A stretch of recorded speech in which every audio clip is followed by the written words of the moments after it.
السلام علیکم ګران کتونکو ښه راغلاست. امید لرم چې ټول به روغ و جوړې د صحت او عافیت جامې به مو په تن وي. خوږو دوستانو، زه یم جاوید خان او خوشحاله یم چې د یو بلې معلوماتي او بشپړې ویډیو سره ستاسو په خدمت کې حاضر یم. خوږو دوستانو، په دې ویډیو کې به زه تاسو سره بشپړ معلومات او مکمل لارښوونه شریکوم چې تاسو څنګه معلومولی شئ چې د برازیل بشردوستانه ویزو لپاره د کومو هیوادونو نه اپلای خلاصه ده او کوم هیوادونو نه موږ نشو کولی چې د اوس مهال لپاره اپلای وکړو. خوږو دوستانو، دا او د دغسې نورو ټولو پوښتنو جواب په همدې ویډیو کې زه تاسو سره شریکوم.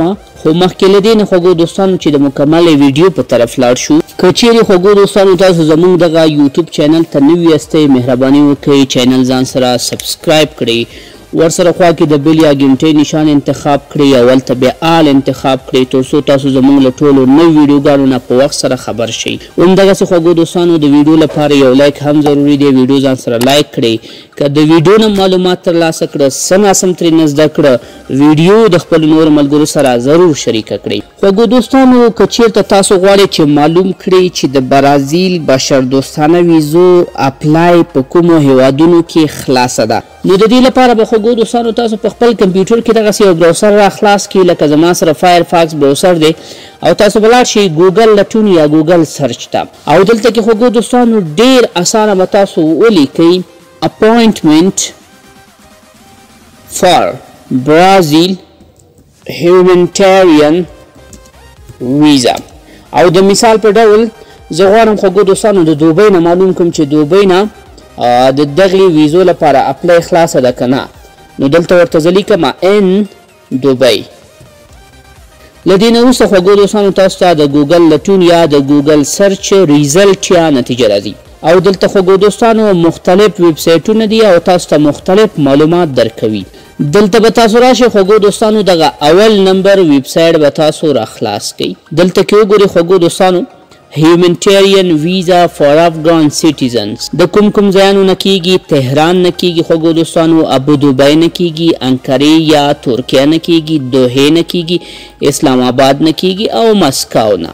د دغو یادو شپږو هیوادونو نه افغانان کولی شي چې د برازیل بشردوستانه ویزې ترلاسه کړي. خو دلته خوږو دوستانو شرط دا دی چې آیا په دغه ټولو هیوادونو کې اوس مهال د دغې ویزې لپاره انټرویو یا اپاینټمنټ سکیجول کیږي که نه. نه خوږو دوستانو، اوس مهال د ټولو هیوادونو نه موږ نشو کولی چې اپلای وکړو. د مثال په ډول خوږو دوستانو، که چیرته زه وغواړم چې د دوبۍ نه معلومات وکړم چې آیا له دغه هیواد نه فلحال د برازیل بشردوستانه ویزو ته اپلای کیږي که نه، نو زه به دلته راشم خوږو دوستانو، په دې لینک باندې به کلیک واخلم.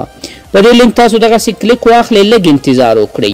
د لږ انتظار نه وګورئ خوږو دوستانو، موږ سره د برازیل هیواد دولتي رسمي د کونسلر ویب سایټ را خلاص شو یا د کونسلري چارو ویب سایټ را خلاص شو. هغه ویب سایټ چې هغې ځینې موږ کولی شو د برازیل هر ډول ویزو ته اپلای وکړو. خو خوږو دوستانو، څنګه چې موږ د ګوګل نه پوښتنه کړې وه چې آیا دغه اپاینټمنټ اوس کیږي که نه کیږي، نو موږ ته خوږو دوستانو هماغه د اپاینټمنټ برخې ویب پیج یا صفحه را خلاصه کړه. دلته ګرانو کتونکو تاسو ته یو نوټس غوندې درکړی دی، خو دا جدي نوټس نه دی، او دې کې دا یادونه شوې ده چې اوس مهال تاسو نشئ کولی، یعنی همدغه کرنټ ټایم دغه اوس دفتن تاسو نشئ کولی چې د انټرویو د سکیجول لپاره ایمیل وکړئ یا تاسو خپله انټرویو د کانسلر سیستم له لارې نه سکیجول کوئ.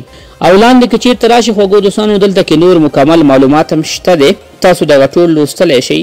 که چیرته تاسو وغواړئ د دوبۍ نه د برازیل هیواد بشري ویزو ته اپلای وکړئ، کوم اسنادونو ته اړتیا لري، هغه اسنادونه یې دلته تاسو ته ښودلي دي. ټول دا معلومات دلته شته دی، تاسو بیا په تفصیل سره کولی شئ چې ولولئ. خوږو دوستانو، زما فلحال هدف دغه دی چې دغه معلومات موږ وکړو چې آیا سایټ خلاص دی، موږ اپلای کولی شو که نه. نو خوږو دوستانو ګورئ دلته کې کم سور خط باندې په دې پیج کې څه نشته دی چې موږ د دوبۍ نه یا ابودوبۍ نه، په ابودوبۍ کې چې کوم سفارت یا کنسلګرۍ ده د برازیل هیواد، هغې ځینې موږ اپلای ونه شو کړی، کوم داسې وارننګ نشته دی. نو تاسو په اسانۍ سره اوس مهال کولی شئ دوبۍ نه اپلای وکړئ. خو اوس ټایم داسې ټایم دی چې هلته کې افیک ټایم دی، مطلب رسمیت ختم دی، تاسو اپلای نشئ کولی. ولې رسمي وخت کې دغه ویب سایټ ته راشئ تاسو اپلای کولی شئ. اوس راځو خوږو دوستانو دې خبرې ته چې هغه هیوادونو کې چې بالکل اپلای بنده ده، که هلته مونږ ویب سایټ ته ورشو هلته به مونږ ته څه میسیج راکوي. نو همدې لپاره خوږو دوستانو زه دلته کې راځم، عیناً همدغه ویب سایټ ما را خلاص کړی دی، خو دلته کې زه د تهران یعنې د ایران برخې ته ورغلی یم. او دلته کې وګورئ خوږو دوستانو پاسې ډېر غټ او واضح مونږ تاسو ته لیکلي دي چې د موقت وخت لپاره یا نامعلوم وخت لپاره په تهران کې مونږ نشو کولی چې ځان لپاره انټرویو سکیجول کړو. ولې نشو سکیجول کولی؟ دلیل یې څه دی؟ نو دلته کې خوږو دوستانو دغه برخه کې دا ټول هر څه لیکلي دي. دلیل یې دغه دی چې هلته کې ډېر زیات شمېر کسانو د انټرویو لپاره ایمیلونه اچولي دي یا د ای کونسلر له لارې نه هلته کې خپل اسناد اپلوډ کړي دي. نو تر څو چې د هغه کسانو انټرویو نه وي ختمې شوي، هغه سکیجول شوي نه وي، نوي کسان نشي کولی چې ځان لپاره انټرویو سکیجول کړي. نو دلته خوږو دوستانو واضح دغه هر څه لیکلي دي.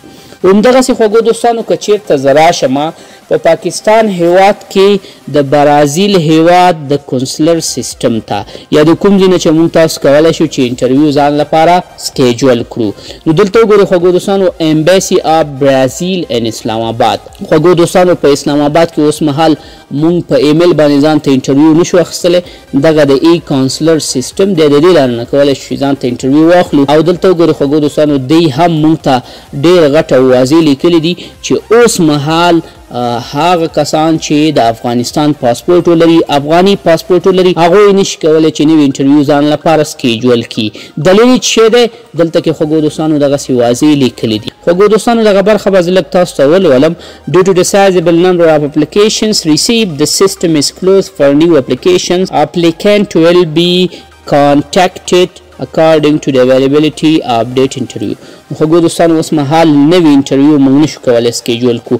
که چیرې تاسو په دغه ویب سایټ کې ځان لپاره یوزر یا آی ډي جوړه کړئ نو تاسو سرویسز نه درکوي. ولې هغه کسانو چې مخکې اسنادونه اپلوډ کړي او د هغوی اسنادونه اعتبار وړ دي هغوی ته په نوبت باندې انټرویو راځي. او همدغسې خوږو دوستانو که چیرې تاسو وغواړئ چې هغه د 3 نورو هیوادونو لکه د قطر، مسکو او همدغسې د ترکیې نه معلومات وکړئ چې تاسو هلته اپلای کولی شئ که نه. نو خوږو دوستانو د هغه هیوادونو د کونسلر سیستم د ویب سایټ لینک ما تاسو د همدې ویډیو په ډسکرپشن برخه کې اچولی، په ترتیب تاسو کولی شئ پې کلیک وکړئ او معلومات وکړئ چې آیا تاسو د هغې نه کولی شئ چې ځان لپاره اپاینټمنټ یا انټرویو سکیجول کړئ.